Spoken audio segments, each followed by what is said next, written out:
Hello, everyone, and welcome back to another episode of the Vocal Hack Podcast. I'm Assumpta, And I'm Joanna.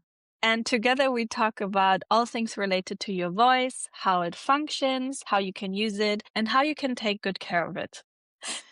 Today, we're going to talk about one topic that is on everybody's mind nowadays, and that is AI going to replace our job? And in this case, we'll talk a little bit about what is AI doing to vocal coaches' jobs. So, what is bringing to the table? And is it harmful or is it something good? So, we're just going to talk a little bit about that. And not only to show, but also to bring up to the table what we researched about this. Yeah, I think, Joanna, you wrote an article about this actually 2 years ago. And it's so interesting to look at this now and see how much AI has evolved since then. But you already wrote about it, right? Yes. I wrote it in an article at LinkedIn. And it's just something that everyone was talking about. AI was replacing our jobs and everything. So I started to look into it. And it was something that I can say now that I feel that it's already a little in the past because a lot has changed in the last couple of years. That's so true. I think AI has exponentially grown in the last 2 years. What was true like 2 years ago is like so different now. But what we really want to think and talk about today is in what ways did it evolve and is possible to use now? And in what ways maybe not. What we can see is that there are a lot of tools out there in the market related to voice, either for singing or for speaking. And a lot of them are, to be honest, still very, very rudimental in the way it's set up. But there are some that are really good, that do a great job in analyzing or in giving you advice or help you with studying a character for, like, for example, in musical theater or something like that. So there's a lot being done, being researched. Yes. The pitch analysis, it's something that exponentially got better. And a few years ago, when I wrote the article, I tried a few tools and I felt, like you said, not sufficient. That was my feeling at the time. But of course, things evolve. And what I think is that these tools are very, very efficient if you want to understand how you can have a practice, a daily practice with some tools, very, very interesting. And they help you to get an habit of the practice. And I think that is something that is important also for vocal coaching and can be used. But I think they might be a bit superficial in terms of analysis of what the other person, what the client is needing, because the person might have some different needs than from the other people around. And these needs have to be heard. Usually they need to be heard by a human. What I noticed when I looked into it more and more is a lot of them do is they help with like analyzing, creating exercises, or like giving you a summary of where you're at, what is happening, what you can improve on. And I think that is a great tool to use, but what you should never do is use it by itself, because Yeah. the exercises, they might be good, but they also might be harmful. They might not take in account psychological or physiological part of your body that they cannot read just from that recording. And that's where the human aspect of a vocal coach and also their expertise, that one thing that they have, what the AI doesn't have, is they can take into account a lot more than just the voice. And they can hear a lot of things that are nuanced that an AI model might not have been trained on yet or cannot actually hear the differences.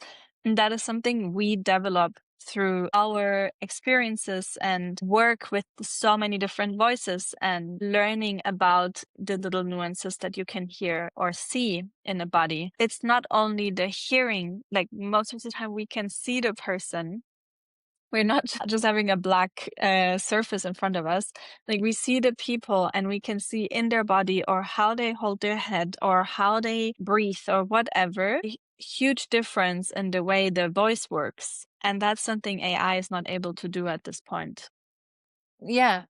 And this tailored view that a person can do, I think, cohabits with the tools of AI. I But agree. like you said, using it just by yourself without any human interaction, I think it's a bit dangerous because we can have people with damaged voices, and they have the need to go to doctors and a vocal coach automatically when they hear this kind of voices, they recommend you to go to the doctor and treat it and and to be evaluated by other humans. I think we can say that our takeaway of this situation, the current situation of AI towards vocal coaching, is that it can be a wonderful tool that you can use to have a daily practices or to have more conscious about your own voice because you can record it and you can hear it, and so it's gamification. You can have like this, like a game and everything. So it becomes more fun, but it doesn't replace the human contact because what we have to offer as vocal coaches, it's much more than vocal technique. We're not fellow vocal coaches. We're still relevant. We are here to support our clients and our students.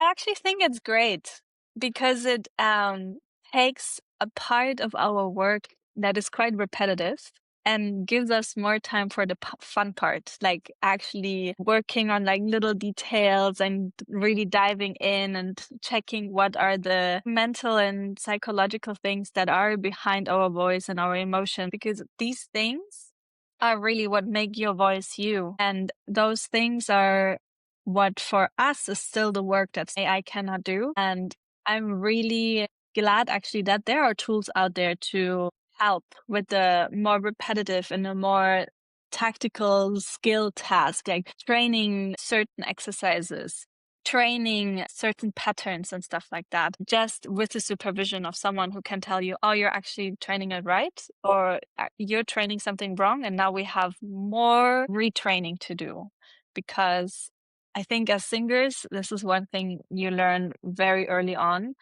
It is harder to relearn something that you learned a different way before than to learn something from scratch. It's true. It's true. It's true. It's also in when you playing an instrument. I don't play an instrument so well, but the people that I know that are very good at their instruments, they talk about this. If they learn something in the wrong way, it's a lot of work just to undo that error and go back. Work is that, is undo little things that people are used to do and they think is normal, but they're really not helping them. And so it's so true what you said. So what we hope you take away from this is use the AI tools, practice with them, take them on the journey that you have with your voice, but don't forget to use a vocal coach, because in the end, you should never just trust a machine blindly. And there are experts for a reason. And the reason is to keep you safe and to actually help you grow on that journey and not grow in the wrong direction, and you have to walk all of that back to get actually into the right direction. So some of the tools we looked at in terms of singing, I think we're Singing Carrots, Sing Sharp, Vocal Image, Evita AI. And for speaking, I found Vocally, but Google vocal tools, what are the best tools? There's so many out there, honestly. And I think it really depends on what you're looking for.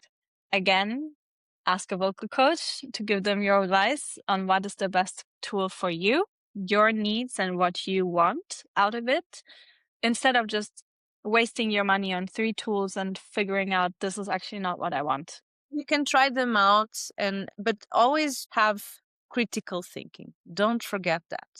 You're the human, you got the power. And if something hurts, stop. Please. What's wrong with your voice? Did you feel like, oh my God, it's getting worse? Don't get continue with that work because it might be very harmful for your health in general. Exactly. Yeah. So trust your guts there, please. Please don't let a machine tell you, yeah, you're doing awesome. Go. Do it again. Do it again. Don't do it again. Please don't.